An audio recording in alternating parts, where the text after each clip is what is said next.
Hello, എല്ലാവർക്കും നമസ്കാരം. നമ്മളിപ്പോൾ നോക്കാൻ പോകുന്ന റീഡിംഗ് നിങ്ങളുടെ പേഴ്സൺ നിങ്ങളെക്കുറിച്ച് എന്താണ് ഇപ്പോൾ ചിന്തിക്കുന്നത്.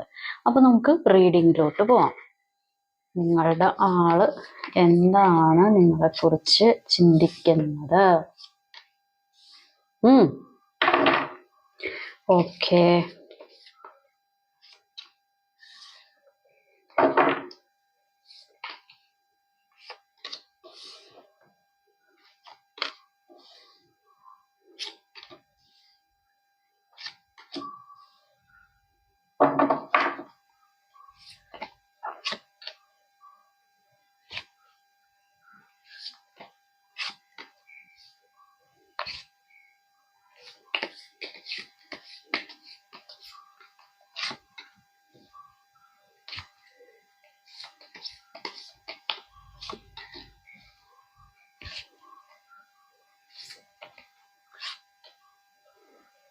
ഓക്കെ, നിങ്ങളുടെ പേഴ്സൺ നിങ്ങളെക്കുറിച്ച് ചിന്തിക്കുന്നത് എന്താന്ന് ചോദിച്ചു കഴിഞ്ഞാൽ ഒരുപാട് ഒരുപാട് ജീവവായു പോലെ, നിങ്ങളുടെ ഒരു ജീവവായു എന്നൊക്കെ പറയില്ലേ, ഒരു ഓക്സിജൻ കണ്ടന്റ്, അങ്ങനെയൊക്കെ ഉള്ള ഒരു രീതിയിൽ നിങ്ങൾ അനുഭവിച്ചുകൊണ്ടിരുന്ന ഒരു റിലേഷൻഷിപ്പാണ് ഈ ഒരു റിലേഷൻഷിപ്പ്. നിങ്ങൾക്ക് ഇതിനു മുമ്പും ബന്ധങ്ങളൊക്കെ ഉണ്ടായിട്ടുണ്ട്, ലവ് റിലേഷൻ കാര്യങ്ങളൊക്കെ ഉണ്ടായിട്ടുണ്ടാകാം. പക്ഷെ ഇത് നിങ്ങൾക്ക് എന്താ പറയാ, നിങ്ങളുടെ ഉള്ളിലൊന്ന് തട്ടി, അല്ലെങ്കിൽ നിങ്ങളെ മൊത്തത്തിലൊന്ന് എടുത്ത് കുടഞ്ഞു. അങ്ങനെയുള്ള ഒരു റിലേഷൻഷിപ്പ് ഈ ഒരു റിലേഷൻഷിപ്പാണ്. ആ ഒരു കാര്യങ്ങള്, അതായത് ഈ വ്യക്തിയുടെ അടുത്തു നിന്നുള്ള കാര്യങ്ങള് മാറി തുടങ്ങിയപ്പോഴാണ് നിങ്ങൾ തന്നെ മനസ്സിലായത്, നിങ്ങൾക്ക് ഈ വ്യക്തി ഇല്ലാത്ത ഒരു ജീവിതം എന്ന് പറയുന്നത് ശ്വാസം മുട്ടുന്ന പോലത്തെ ഒരവസ്ഥ. കാരണം നിങ്ങൾ ജീവവായു പോലെ കൊണ്ടു നടന്നതാണ്, ഒരു ഓക്സിജൻ പോലെ കൊണ്ടു നടക്കുന്ന ഒരു കാര്യമായിരുന്നു. നിങ്ങൾ എന്ത് ചെയ്യണം, എങ്ങനെ ചെയ്യണം, ഈ വ്യക്തി ഇല്ലാണ്ട് എനിക്ക് ജീവിക്കാൻ പറ്റത്തില്ല, അല്ലെങ്കിൽ ഈ വ്യക്തി ഇല്ലാണ്ട് എനിക്ക് പല കാര്യങ്ങളും നടക്കില്ല, ഈ വ്യക്തിയുടെ ഒരു പ്രസൻസ് കൊണ്ടാണ് എന്നെ ജീവിക്കാനുള്ള പ്രേരണ, മുൻപോട്ടുള്ള നടത്തം, മുൻപോട്ടുള്ള പരിപാടികളെല്ലാം ഈ വ്യക്തിയുടെ കൈകളിൽ കൂടിയാണ് പോയിക്കൊണ്ടിരുന്നത്. കാരണം ഈ വ്യക്തി ഒരുപാട് പ്രാധാന്യത്തിന്റെ അപ്പുറം, അതിനേക്കാളും വലിയ ഒരു എന്താ പറയാ, നമ്മളൊരു അത്രയും ഒരു വില കൽപ്പിക്കുക എന്നൊക്കെ പറയില്ലേ, അത്രയും ഒരു കാര്യം നിങ്ങൾ ഈ വ്യക്തിനെ കൽപ്പിച്ചിട്ടുണ്ടായിരുന്നു. പക്ഷേ ഇത് വേറെ പരിപാടികളൊക്കെ ഇതിൻ്റെ അകത്ത് ഒരുപാട് കാര്യങ്ങളൊക്കെ നടന്നിട്ടുണ്ട്. അത് നിങ്ങൾക്കും അറിയാവുന്ന കാര്യങ്ങളൊക്കെ ആയിരിക്കാം. എന്നാലും പറയുവാണ്, പുള്ളിനോട് എന്തെങ്കിലും പുള്ളി അല്ലെങ്കിൽ പുള്ളിക്കാരത്തി എന്തെങ്കിലും സംസാരിക്കാനോ അല്ലെങ്കിൽ എന്തെങ്കിലും കാര്യങ്ങള്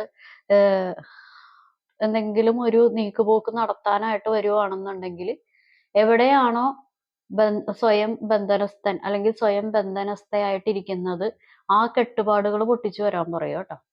അല്ലാതെ ഇതൊരു നീക്കുപോക്ക് ഉണ്ടാവില്ല.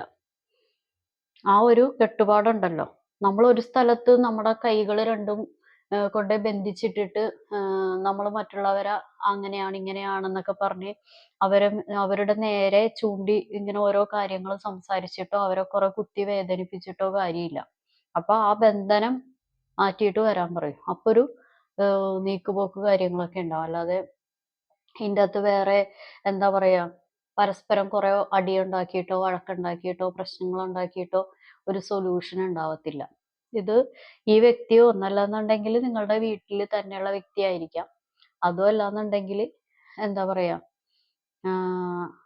വീട്ടുകാരൻ അല്ലെങ്കിൽ വീട്ടുകാരി ആകാനായിട്ട് നിങ്ങൾ ഒരുപാട് ആഗ്രഹിച്ച ഒരു വ്യക്തിയായിരിക്കാം. അങ്ങനെയൊക്കെയുള്ള ഒരു ആഗ്രഹങ്ങളൊക്കെ, ഒരു സെലിബ്രേഷൻ ആഗ്രഹങ്ങൾ, ഇതെല്ലാം നിങ്ങൾ ഒരുപാട് സ്വപ്നം കണ്ടിട്ടുണ്ട്. അതും അല്ലാന്നുണ്ടെങ്കിൽ നിങ്ങൾ, ചില ആളുകൾക്ക് ഇതൊന്നും നടക്കൂല എന്നറിയാം, ഒരു പരിപാടിയൊന്നും നടക്കൂല അവരുടെ ലൈഫിലോട്ട്. ഒരു പുറമെ സൊസൈറ്റീനെ കാണിക്കാൻ പറ്റുന്ന രീതിയിൽ ഒരു ഹസ്ബൻഡ് ആൻഡ് വൈഫിനെ പോലെയോ ഒരു ലവറിനെ പോലെയോ ഒന്നും നടക്കാൻ പറ്റില്ല എന്ന് അറിയാം. പക്ഷെ എങ്കിലും എനിക്ക് ആ വ്യക്തി വേണം, എങ്കിലും എനിക്ക് അയാളുടെ പ്രസൻസ് വേണം എന്ന് ആഗ്രഹിക്കുന്ന ആളുകളും ഉണ്ട്. ഇങ്ങനെ നീറുന്ന പരിപാടികൾ, നീറുന്ന രീതിയിലുള്ള പരിപാടികൾ സംഭവിച്ചിട്ടും ഒരു പരിപാടികളും എൻ്റെ ലൈഫിൽ, നിങ്ങളുടെ ലൈഫിൽ നടക്കില്ലെങ്കിലും ഈ എക്സ്ട്രാ മാരിറ്റൽ അഫെയറിലൊക്കെ കുടുങ്ങിപ്പോയിട്ടുള്ള കുറെ ആളുകൾ അങ്ങനെ ഉണ്ട്. കാരണം അവർക്ക് സൊസൈറ്റിയുടെ മുമ്പിൽ അവർക്ക് ഇതാണ് എൻ്റെ ആള് അല്ലെങ്കിൽ ഇതാണ് എൻ്റെ വ്യക്തി എന്ന് പറയാൻ പറ്റത്തില്ലല്ലോ. അപ്പൊ അങ്ങനെയുള്ള ഇതിൽ കുടുങ്ങി അതിൻ്റെ അകത്ത് കുറെ ബുദ്ധിമുട്ടൊക്കെ ഏറ്റുവാങ്ങിച്ച ആളുകളും ഇതിൻ്റെ അകത്ത്. നിങ്ങൾ തമ്മിലുള്ള ഒരു സംസാരം വരുമ്പോൾ തന്നെ നിങ്ങൾ ചിലപ്പോൾ ചോദിക്കുന്നുണ്ടാവും, നിങ്ങളുടെ വ്യക്തിയോട് എന്താണ്, എവിടെയായിരുന്നു, അല്ലെങ്കിൽ എന്താണ് ഉദ്ദേശം, അല്ലെങ്കിൽ എന്താണ് ഇനി അടുത്ത പ്ലാൻ. അതും അല്ലാന്നുണ്ടെങ്കിൽ എൻ്റെ അടുത്ത് എന്താണ് നിങ്ങളുടെ ഒരു പ്രസൻസ് തരാത്തത്, എന്നെ വേണ്ട പോലെ ഗൗനിക്കാത്തത് എന്താണ്, വേണ്ട പോലെ ഗൗനിക്കാത്തതാണ് നിങ്ങളുടെ എല്ലാവരുടെയും ഏകദേശം പ്രശ്നം. ഇതിലങ്ങനെയാണ് കാണുന്നത്.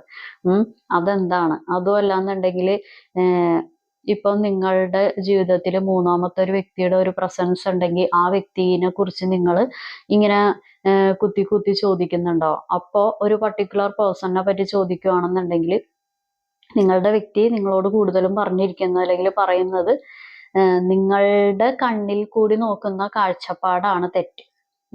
നിങ്ങളുടെ നോക്കുന്ന ഇതാണ് തെറ്റ്. ആ മൂന്നാമത് വന്നിരിക്കുന്ന വ്യക്തി ഒരു കുഴപ്പമില്ലാത്ത വ്യക്തിയാണെന്നൊക്കെ പറഞ്ഞ് അവരെ എത്രത്തോളം ന്യായീകരിക്കാൻ പറ്റുമോ അത്രത്തോളം നിങ്ങളുടെ വ്യക്തി ന്യായീകരിക്കും.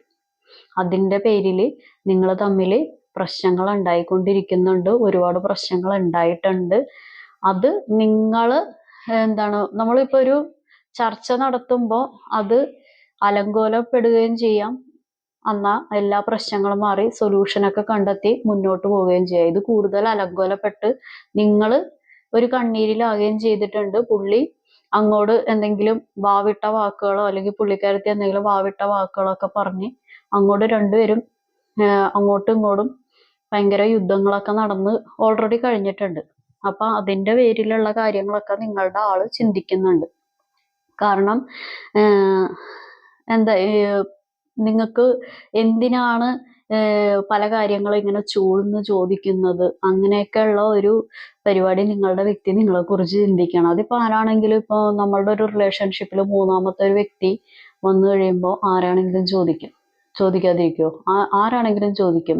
റിലേഷൻഷിപ്പ് എന്ന് പറയുമ്പോൾ കുറച്ചൊക്കെ പൊസസീവ്നെസ്സും കാര്യങ്ങളൊക്കെ ഉണ്ടാവും. അല്ലാതെ എന്താ പറയുക, ഒരിക്കലും ചോദിക്കാത്ത വ്യക്തികളുണ്ടാവുമോ? എനിക്കറിയില്ല. എന്തൊക്കെയാണെന്നുണ്ടെങ്കിലും നമ്മളുടെ ഒരു പിടിവിട്ടു പോകുന്നു എന്ന് തോന്നുമ്പോൾ ആരാണെങ്കിലും ചോദിക്കും. നിങ്ങളുടെ പിടിവിട്ടു പോകുന്നു എന്ന് കണ്ടപ്പോഴാണ് നിങ്ങൾ പല കാര്യങ്ങളും ചോദിക്കാനും പറയാനും പല കാര്യങ്ങൾ കാല് പിടിക്കാനും വരെ നിങ്ങൾ തയ്യാറായത്. അങ്ങനെയുള്ള കാര്യങ്ങളൊക്കെ കാണിക്കുന്നുണ്ട്. പിന്നെ ഇവിടെ സ്റ്റക്നെസ് ജീവിതത്തിൽ നല്ല രീതിക്ക് നിങ്ങൾക്കും ഉണ്ട് അവർക്കും ഉണ്ട്. പക്ഷെ നിങ്ങൾ നേരിട്ട പോലത്തെ സ്റ്റക്നെസ് അല്ല അവർക്കുള്ളത്. നിങ്ങൾ ജീവിക്കാൻ വേണ്ടിയിട്ടുള്ള ഇനി എങ്ങനെയാണ് ജീവിക്കേണ്ടത്, എനിക്ക് എൻ്റെ ജീവിതം മുന്നോട്ട് കൊണ്ടുപോകണം, എനിക്ക് എൻ്റെതായിട്ടുള്ള കാര്യങ്ങൾ, ഇപ്പൊ ഒരു കരിയർ ആണെങ്കിൽ കരിയർ, അല്ലെങ്കിൽ മക്കളുള്ളവരാണെങ്കിൽ ആ മക്കളുടെ കാര്യങ്ങൾ എല്ലാ രീതിയിലും നല്ല പെർഫെക്റ്റ് ആയിട്ട് എനിക്ക് കൊണ്ടുപോയേ പറ്റുള്ളൂ. അപ്പോൾ എനിക്കിനി എങ്ങനെയാണ് ജീവിക്കേണ്ടതെന്നുള്ള രീതിയിലാണ് നിങ്ങളുടെ ചിന്തകൾ. അതോർത്തുള്ള ഒരു സ്റ്റക്നെസ് ആണ് നിങ്ങൾ. അല്ലെങ്കിൽ മാരീഡ് അല്ലാത്തവരാണെങ്കിൽ എനിക്കിനി വേറൊരു കല്യാണത്തിനെ കുറിച്ച് ഞാൻ എങ്ങനെ ചിന്തിക്കും, എനിക്ക് ഈ ആളുടെ സ്ഥാനത്ത് ഞാൻ വേറൊരാളെ എങ്ങനെയാണ് ചിന്തിക്കുന്നത്, അങ്ങനെയൊക്കെയുള്ള ഒരു സ്റ്റക്നെസ് ഒക്കെ നിങ്ങൾക്ക് ധാരാളം ഉണ്ട്. വേറൊരു റിലേഷൻഷിപ്പിനെ പറ്റി എങ്ങനെ ചിന്തിക്കും, അവർക്ക് പെട്ടെന്ന് മൂവ് ഓൺ ആയി പോയതുപോലെ എനിക്ക് മൂവ് ഓൺ ആയി പോകാൻ പറ്റുന്നില്ലല്ലോ, എനിക്ക് ഭയങ്കര ബുദ്ധിമുട്ടാണല്ലോ എന്നൊക്കെ ഇത് ഇവർക്ക് നന്നായിട്ട് അറിയാം. നിങ്ങൾ ഇങ്ങനെയൊക്കെ ചിന്തിക്കുന്നുണ്ടെന്നും നിങ്ങളുടേതായിട്ടുള്ള A to Z നിങ്ങളുടെ മനസ്സിലെ ചിന്തകളും പ്രശ്നങ്ങളും എല്ലാം അറിയാം. പക്ഷെ ഇവരുടെ ജീവിതത്തിൽ സ്റ്റക്നെസ് വന്നിരിക്കുന്നത് വേറൊരു കാര്യത്തില്, വേറൊരു സിറ്റുവേഷനിലോ വേറൊരു ബന്ധത്തിലോ ബന്ധനസ്ഥയായ ഒരു സ്റ്റക്നെസ് ആണ്. മനസ്സിലായോ? അല്ലാതെ വേറൊരു ഇതല്ല. ഒന്നല്ലെങ്കിൽ അതൊരു സിറ്റുവേഷൻ ആയിരിക്കാം, കടബാധ്യത, അല്ലെങ്കിൽ ഏതെങ്കിലും ഒരു ബ്ലാക്ക് മാജിക് എനർജി, അതല്ലെങ്കിൽ ഏതെങ്കിലും ഒരു വ്യക്തിയുടെ ഇടപാടുകൾ, അത് ലവർ ആയിരിക്കാം, പാരൻസ് ആയിരിക്കാം, അതല്ലാന്നുണ്ടെങ്കിൽ ഇപ്പോൾ വേറെ ഏതെങ്കിലും തരത്തിലുള്ള ഏതെങ്കിലും വ്യക്തിബന്ധങ്ങളാകാം. അങ്ങനെയുള്ള ഒരു കാര്യങ്ങൾ ഇവിടെ കാണിക്കുന്നുണ്ട്. അപ്പോൾ എന്നാലും നിങ്ങളെക്കുറിച്ച് ചിന്തിക്കുന്നത് എനിക്ക് ഇനിയും നിങ്ങളുടെ അടുത്ത് ബന്ധം തുടങ്ങാനായിട്ട്, അതായത് ഇനി വന്നു കഴിഞ്ഞിട്ടുണ്ടെങ്കിൽ ഇത് വരും പോകും വരും പോകും. കുറച്ച് ദിവസം നന്നായിട്ട് നിന്നാൽ കുറച്ച് ദിവസം, ഇപ്പൊ ഒരു 5 ദിവസം വന്ന് നന്നായിട്ട് നിന്ന് കഴിഞ്ഞാൽ പിന്നെ 25 ദിവസം ആള് എന്താ പറയാ പിന്നെയും പഴയ പല്ലവിയിലോട്ട് കിടക്കും. പിന്നെയും എന്തെങ്കിലുമൊക്കെ മിണ്ടാതിരുന്ന് പിന്നെയും തുടങ്ങും. കുറച്ച് ആളുകൾക്ക് അങ്ങനെയാണ്. പിന്നെയും പഴയ പല്ലവിയിലോട്ട് പിന്നെയും പോകും. അങ്ങനെയൊക്കെ വരും പോകും വരും പോകും. കാരണം നിങ്ങൾ എന്തൊക്കെയോ പ്ലാനിങ് ഒക്കെ നടത്തുന്നുണ്ടെന്ന് പുള്ളിക്കൊരു ഡൗട്ട് ഉണ്ട്, അല്ലെങ്കിൽ പുള്ളിക്കാരത്തിക്ക് ഒരു ഡൗട്ട് ഉണ്ട്. നിങ്ങൾ എന്തെല്ലാം പരിപാടികളാണ്, നിങ്ങളുടെ ആക്ച്വൽ പ്ലാനിങ് എന്താണ്, അത് ചോദിച്ചൊന്ന് മനസ്സിലാക്കണം. അത് ഇവർക്കെതിരെ ഉള്ളതാണോ, ഇവരോട് ഇപ്പോഴും ദേഷ്യമുണ്ടോ, വൈരാഗ്യമുണ്ടോ, അല്ലാന്നുണ്ടെങ്കിൽ നിങ്ങൾ വേറെ എന്തെങ്കിലും പരിപാടികളിലോട്ടൊക്കെ പോവോ, പുതിയ റിലേഷൻഷിപ്പ് ആണോ, അതോ അല്ല ഇനിയിപ്പൊ കാരണം നിങ്ങൾക്ക് എപ്പോഴും ഒരു താങ്ങും തണലുമായിട്ട് ഒരു വ്യക്തിനെ, അല്ലെങ്കിൽ ഒരു എന്താ പറയാ ഒരു സ്നേഹിക്കാൻ ഒരാളെയൊക്കെ ആവശ്യമാണെന്നൊക്കെ ഇവർക്ക് നന്നായിട്ട് അറിയാം. നിങ്ങളുടെ അടിമുടി വീക്ക് പോയിന്റ്സ് ഒക്കെ നിങ്ങളുടെ ഈ വ്യക്തിക്ക് എന്താ പറയാ സ്കാൻ ചെയ്ത പോലെ ഇങ്ങനെ അടിവരയിട്ട് കുറിപ്പായിട്ട് വെച്ചേക്കുവാണ്, നിങ്ങളുടെ എന്തൊക്കെയാണ് കാര്യങ്ങൾ. അപ്പോ നിങ്ങൾ ഇനി എന്തെങ്കിലും പരിപാടികളിലോട്ടൊക്കെ പോവോ, നിങ്ങൾ എന്തൊക്കെയാണ് പുതിയ നിങ്ങളുടെ പദ്ധതികൾ, പുതിയ കാര്യങ്ങൾ എന്താണ്, അത് ഇവർക്ക് ദോഷം ചെയ്യുന്നതാണോ, നിങ്ങൾ ഇവരെക്കാളും കൂടുതലായിട്ട് രക്ഷപ്പെടുമോ? അപ്പോ ഇനി എന്താ പറയാ ഇനി കാലങ്ങൾ കഴിഞ്ഞിട്ട് ഇവരുടെ മുമ്പിൽ വന്ന് നിങ്ങൾ എന്താണ് ഇവരെക്കാളും വലിയ ആളായിട്ട് നിന്ന് സംസാരിക്കുമോ എന്നൊക്കെയുള്ള ഉള്ളിലൊരു ബുദ്ധിമുട്ട്. അതിന് നമ്മളുടെ ഭാഷയില് പച്ച മലയാളത്തിൽ കുശുമ്പെന്നൊക്കെ പറയും. നിങ്ങൾ എന്താ പറയണേന്ന് എനിക്ക് അറിഞ്ഞൂടാ. അതൊക്കെ തന്നെ കേട്ടാ, എനിക്ക് വയ്യ. അയ്യോ, നമ്മളെന്താ പറഞ്ഞത് അതൊക്കെ തന്നെയാണ് വരുന്നത്.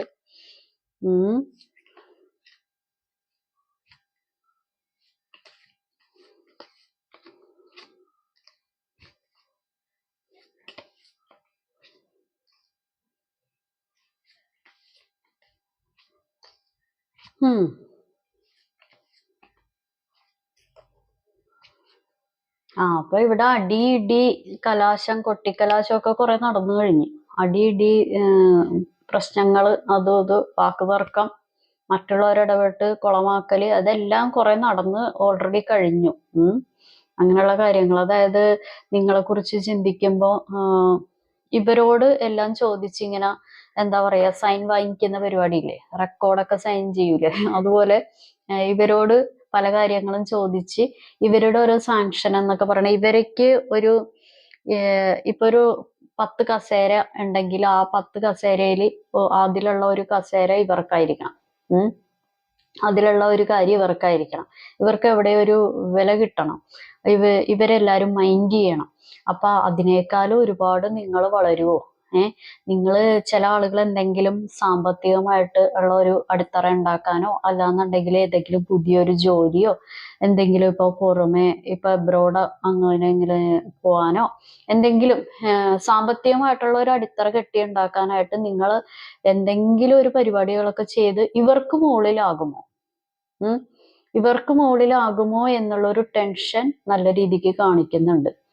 കാരണം ഇവര് കാര്യങ്ങളും സംസാരങ്ങളൊക്കെ പറയുമ്പോൾ നിങ്ങൾ അങ്ങനെ ചെയ്യണം, നിങ്ങൾ എല്ലാ രീതിയിലും ഇന്നതുപോലെ നിങ്ങൾ പ്രവർത്തിച്ചാൽ ഇന്നതുപോലെയൊക്കെ കിട്ടും, നിങ്ങൾക്ക് ഈ പ്രശ്നങ്ങൾ മറികടക്കാൻ ഇങ്ങനെയൊക്കെ ചെയ്യണം എന്നുള്ള കാര്യങ്ങളൊക്കെ നിങ്ങൾക്ക് ഒരു കാലത്ത് ഉപദേശിച്ചു തന്നവരാണ്. പക്ഷെ നിങ്ങളുടെ അടുത്തുനിന്ന് പതിയെ പതിയെ പതിയെ എന്താ പറയാ ഓടിയപ്പോ പുല്ല് പോലും മുളക്കാത്ത രീതിയിൽ ഓടിക്കഴിഞ്ഞപ്പോ പിന്നൊരു ടെൻഷനായി, അയ്യോ അവരങ്ങനെ ആവോ ഇങ്ങനെ ആവോ. പുറത്ത് കാണിക്കില്ല, പുറത്ത് പറയത്തില്ല, പുറത്ത് പഴയ പോലെ തന്നെ നിങ്ങൾ അങ്ങനെയായാലും നിങ്ങൾ എങ്ങനെയായാലും എനിക്ക് വിഷയമൊന്നുമില്ല, നിങ്ങൾ നല്ല രീതിക്ക് ജീവിച്ച് കണ്ടാൽ മതി എന്നുള്ള ഒരിതാണ്. പക്ഷെ ഉള്ളില് എങ്ങനെയാവോ ഇങ്ങനെയാവോ എന്നുള്ളൊരു ടെൻഷൻ. അതുകൊണ്ട് നിങ്ങളുടെ പ്ലാനിങ് എന്താണെന്ന് അറിയണം. നിങ്ങൾ ഇപ്പോഴും വൈരാഗ്യമൊക്കെ വെച്ച് ഇവർക്ക് എതിരെ എന്തെങ്കിലും ബുദ്ധിമുട്ടുകളൊക്കെ ഇവർക്ക് കൊടുക്കുവോ എന്നറിയണം. പിന്നെ ചില ആളുകൾ സാമ്പത്തികമായിട്ടുള്ള കാര്യങ്ങളൊക്കെ ഈ വ്യക്തികൾക്ക് കൊടുത്തിട്ടുണ്ട്. അപ്പോൾ നിങ്ങൾ ചിലപ്പോൾ കാശ് ചോദിക്കുന്നുണ്ടാകാം, പൈസ ഇടപാടുകളൊക്കെ ചോദിക്കുന്നുണ്ടാകാം. അപ്പൊ ഇതൊക്കെ തിരിച്ചു ചോദിച്ചാൽ എന്താ ചെയ്യേണ്ടത്? അപ്പൊ നിങ്ങളൊന്ന് സോപ്പിട്ട് കഴിഞ്ഞിട്ടുണ്ടെങ്കിൽ, അല്ലെങ്കിൽ നിങ്ങളെ വേണ്ട രീതിയിൽ നിർത്താനൊക്കെ ഇവർക്ക് സംസാരം കൊണ്ട് ഒരുപാട് അറിയാം. അപ്പൊ അങ്ങനെയൊക്കെ നിർത്തി കഴിഞ്ഞിട്ടുണ്ടെങ്കിൽ എന്താ പറയാ, നാളെ നീളെ എന്ന് പറഞ്ഞ് കുറെ കാലം ഒന്നും നീട്ടിക്കൊണ്ട് പോകാനൊക്കെ പറ്റും. അങ്ങനെയൊക്കെയുള്ള രീതിയും കുറച്ച് ആളുകൾ ചിന്തിക്കുന്നുണ്ട്. എനിക്ക് വയ്യ. അങ്ങനെയുള്ള പരിപാടികളും ഇവിടെ കാണിക്കുന്നുണ്ട്. എന്താണെന്നുണ്ടെങ്കിലും ഒരു ടോട്ടലി ബ്രേക്കപ്പ് ആയിട്ടുള്ള ആളാണെന്നുണ്ടെങ്കിലും, ഒട്ടും മിണ്ടാതിരിക്കുന്നവരാണെന്നുണ്ടെങ്കിലും, നിങ്ങളോട് സംസാരിക്കാനോ നിങ്ങളെ എന്തെങ്കിലും ഇടപാടുകളൊക്കെ അന്വേഷിക്കാനോ പുള്ളി ഒരു പ്ലാൻ തയ്യാറാക്കുന്നുണ്ട്. അത് ഈ നിയർ ഫ്യൂച്ചറിൽ അത് ഉണ്ടാവുകയും ചെയ്യും. ഇതാണ് നിങ്ങളുടെ വ്യക്തി നിങ്ങളെക്കുറിച്ച് ചിന്തിക്കുന്ന കാര്യങ്ങൾ. ഓക്കെ, അപ്പോൾ ഇതാണ് ഇന്നത്തെ റീഡിംഗ്. നിങ്ങൾക്ക് റീഡിംഗ് ഇഷ്ടപ്പെട്ടെന്ന് കരുതുന്നു. നിങ്ങൾക്ക് കണക്റ്റ് ആവുന്ന, നിങ്ങൾക്ക് റെസണേറ്റ് ആവുന്ന കാര്യങ്ങൾ മാത്രം എടുക്കുക, അല്ലാത്ത കാര്യങ്ങൾ വിട്ടേക്കുക. നിങ്ങൾക്ക് ഞാൻ പറയുന്ന കാര്യങ്ങൾ ഒന്നും റെസണേറ്റ് ആയില്ല, ഒന്നും കണക്റ്റ് ആയില്ലെങ്കിൽ ഇത് നിങ്ങളുടെ വീഡിയോയല്ല. ഓക്കെ, എല്ലാവർക്കും നല്ലൊരു ദിവസം ആശംസിക്കുന്നു. Have A good day. Thank you.